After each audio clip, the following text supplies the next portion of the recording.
K എസിൻ്റെ strategy എന്നുള്ളത് syllabus നന്നായിട്ട് പഠിക്കുക എന്നുള്ളതാണ് ഒന്നാമതായിട്ട് നിങ്ങൾ ശ്രദ്ധിക്കേണ്ടത്. കെ എസിൻ്റെ സിലബസ് നമുക്ക് PSCയുടെ ഔദ്യോഗികമായിട്ടുള്ള വെബ്സൈറ്റിൽ അവൈലബിൾ ആണ്.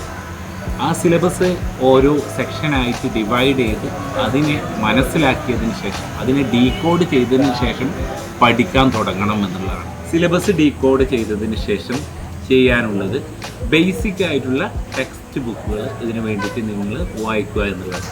ബേസിക് ആയിട്ടുള്ള ടെക്സ്റ്റ് ബുക്കുകൾ എന്ന് പറഞ്ഞാൽ SCERTയുടെയും NCERTയുടെയും ടെക്സ്റ്റ് ബുക്കുകളാണ്. അത് 5 മുതൽ വായിക്കുന്നതാണ് നല്ലത്. 5 മുതൽ +2 വരെയുള്ള ഒരു ബേസിക് നോളജ്, അതായത് ഹിസ്റ്ററി ആണെങ്കിലും ജോഗ്രഫി ആണെങ്കിലും അതുപോലെ തന്നെ മറ്റുള്ള സയൻസ് വിഷയങ്ങളൊക്കെ ആണെങ്കിൽ പോലും ബേസിക് ആയിട്ടുള്ള വിവരങ്ങളിൽ തുടങ്ങി നമ്മൾ അഡ്വാൻസ്ഡ് നോളജിലേക്ക് എത്തുക എന്നുള്ളതാണ്. അപ്പോൾ ആദ്യം നിങ്ങൾ ചെയ്യേണ്ടത്, നമ്മൾ ഫസ്റ്റ് ടിപ്പ് നമ്മൾ പറഞ്ഞത് എന്താണ്, സിലബസ് കംപ്ലീറ്റ് ദ സിലബസ് എന്ന് പറഞ്ഞു. രണ്ടാമത് പറയുന്നത് ബേസിക് ആയിട്ടുള്ള ടെക്സ്റ്റ് ബുക്കുകൾ വായിക്കുക എന്നുള്ളതാണ്.